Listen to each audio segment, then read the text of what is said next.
parked in a handicap spot. Where's your placard? Hanging right there on the mirror, sir. Yeah, I see the tag. Just, you don't have a cane, wheelchair, nothing. Your legs look fine to me. Looks can fool you. That placard is mine. Issued to me, not borrowed. But people forge these all the time. You expect me to believe you're disabled? Check the number. It'll match. No, I think you're gaming the... Officer Philip Jason noticed a black man park in a handicap space and immediately assumed a crime was happening, without any proof. He didn't see the blue placard hanging from the rearview mirror. He didn't stop to think that disabilities aren't always obvious. He only saw a strong-looking black man and concluded he must be committing fraud. What followed, recorded on his own body camera, revealed the ugly mix of racial prejudice and ableism that countless disabled veterans face every day. You saw a cop acting like a doctor, judging someone's health just by their looks. A man being harassed for legally using the accommodation he earned through service and sacrifice. You witnessed the confrontation. Now, we'll share the full story and show how a simple radio check shattered an officer's overconfidence. If you understand that disabilities aren't always visible, hit subscribe. James Uribe drove into the Regency Square shopping center parking lot on a chilly January afternoon. The sun was out, but it didn't warm anything. The kind of Virginia winter where the temperature stayed in the mid-30s and the wind cut through your coat. James was 32, wearing a white t-shirt under a gray zip-up hoodie left open, black pants, and worn boots. To anyone watching, he looked fit, even athletic. His arms were toned, his posture straight, and his movement smooth as he steered his blue sedan into the handicap spot closest to the main entrance. What they couldn't see were the fragments of shrapnel still lodged in his lower back and left hip, too near nerves to remove safely. They couldn't see the damaged spinal discs or the unpredictable nerve pain, sometimes mild, sometimes so bad he couldn't get out of bed. They couldn't see the traumatic brain injury causing debilitating migraines or the PTSD that made crowded areas feel threatening. They couldn't see the official medical discharge papers from the Marine Corps or the VA rating confirming his disabilities were permanent and service-related. All they saw was a black man who looked healthy. James retrieved the blue handicapped placard from the glove compartment and hung it on the rearview mirror. The tag swayed slightly, displaying the permit number, expiration date, and official seal proving its validity. He'd done this routine countless times. Park, display placard, get out, and face the skeptical stares of people who thought they knew better than his doctors. He opened the driver's door, positioning himself in the narrow space between the car and the door, paused briefly, feeling the familiar tightness in his lower back, and prepared to head inside for his prescription pickup, which he'd delayed for 2 days. But he never got the chance. Officer Philip Jason sat in his patrol car 3 rows away, finishing a late lunch and scanning the lot.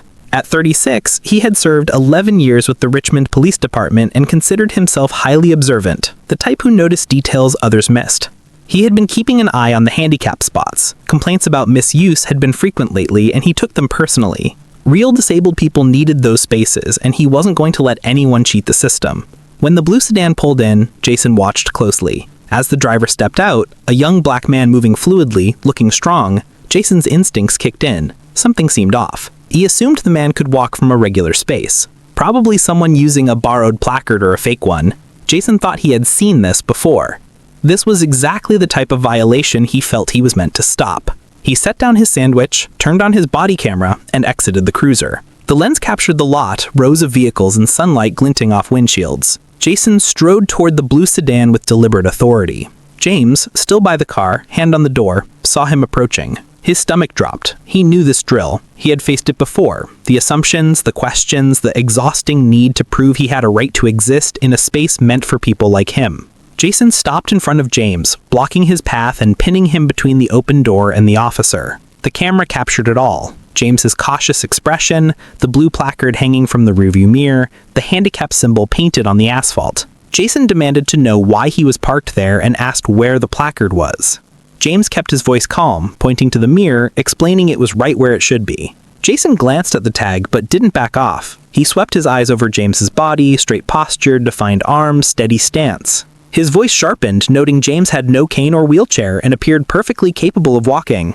Anger rose in James's chest, but he contained it. He had learned that showing anger to police, especially as a black man, could make things worse. He looked Jason in the eyes and said simply that appearances can be deceiving. The placard was legally issued to him, not borrowed. Jason remained unconvinced, having made his judgment the moment James stepped out. He now tried to justify it. His tone hardened, accusing James of fraud, saying people forge these things all the time, and asking if James really expected to be believed as disabled. The words hung in the cold air, as if being disabled had a single look, as if sacrifice could be measured by mobility aids, as if a cop's judgment could outweigh medical proof and state permits. James felt his patience snap. He urged the officer to verify the placard number, his voice tight with controlled frustration. Jason dismissed it, shaking his head, insisting James was gaming the system. His certainty radiated, trusting his own eyes over documents or procedure. The body camera captured the moment clearly. A black veteran accused of lying while legally parked in handicap space. Jason demanded ID. James exhaled, carefully reached into the console, retrieved his wallet, and handed over his license. He moved deliberately, having learned to signal every action around police to avoid escalation. Jason took the ID and returned to his cruiser, leaving James trapped by his car and the open door, delayed simply because an officer decided his disability wasn't convincing enough. The camera recorded Jason calling it in, his voice dripping with smug satisfaction.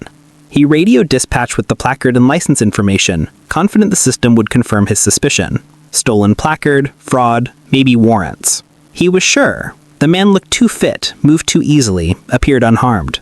Dispatch responded 30 seconds later. The placard matched James's information. It was valid, registered to him, and noted disabled veteran. The words hung in the air. Jason stood there, holding the license, stunned, as the certainty drained from him. He handed it back silently, no apology, no acknowledgement, only a curt statement that James was free to go. James retrieved his ID and asked if there was anything else. Jason's jaw tightened, saying only, "Have a good day," walking back to his cruiser without taking responsibility. James closed his door, locked the car, and made his way to the store.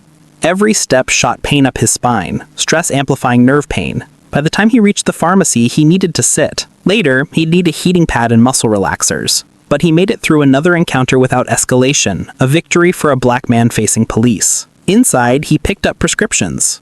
Gabapentin for nerve pain, TPT-orn for migraines, PTSD medication. The pharmacist made small talk about the cold.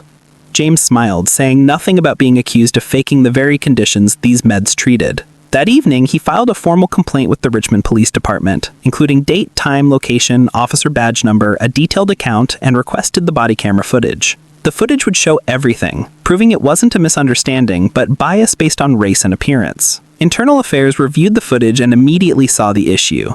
Jason had detained someone legally parked in a handicap space with visible proof of disability. He had accused a veteran without evidence. Jason was interviewed 3 days later.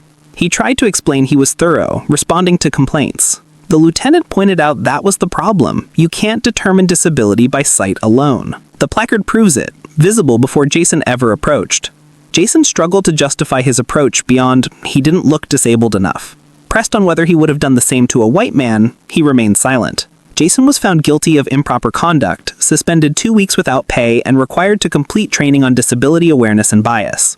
The body camera footage went viral through social media. Millions saw a disabled veteran harassed for legally parking in a handicap space. Other disabled veterans shared stories. A Marine with partial hearing accused of faking, an Army sergeant with a prosthetic leg questioned at airports, a Navy corpsman with PTSD told she didn't look disabled. Invisible disabilities are common. The placard system exists because disability cannot be judged by appearance. Nerve damage, chronic pain, TBI, PTSD triggers, none are visible. James served 8 years, deployed twice to Iraq and once to Afghanistan, medically retired with full disability benefits. Officer Jason decided in 30 seconds all of that was fake because James didn't match his image of disability. That is bias, plain and simple. 3 months later, James received a letter from the Richmond Police Department, a formal apology from the chief, acknowledging the unjust stop and promising better training and accountability. The letter was professional and legally vetted, but insufficient. No letter could replace the 15 minutes James spent defending his right to exist as a disabled person. But he kept it, with his discharge papers, VA documents, and body camera printout. Proof he stood his ground and was vindicated, even if late and costly. He continues to use handicapped parking, hangs his placard, and faces scrutiny from people who doubt his disability. But now he is less patient with those who question him. He has earned the right, the accommodation, and the assumption of legitimacy, and shouldn't have to prove it, especially to a cop whose job is to verify documents, not play doctor. Officer Jason returned to duty. Whether he truly learned is unknown. Whether he'll judge the next fit-looking person with a placard remains to be seen. The system gave him training and consequences, but it couldn't erase his bias. This story is important because it is not unique. Disabled people, particularly disabled veterans and people of color, are frequently harassed for using accommodations they are legally entitled to. Disabilities don't have a uniform appearance. Sacrifice is not always visible. Accessible parking is not contingent on performing disability in ways strangers understand.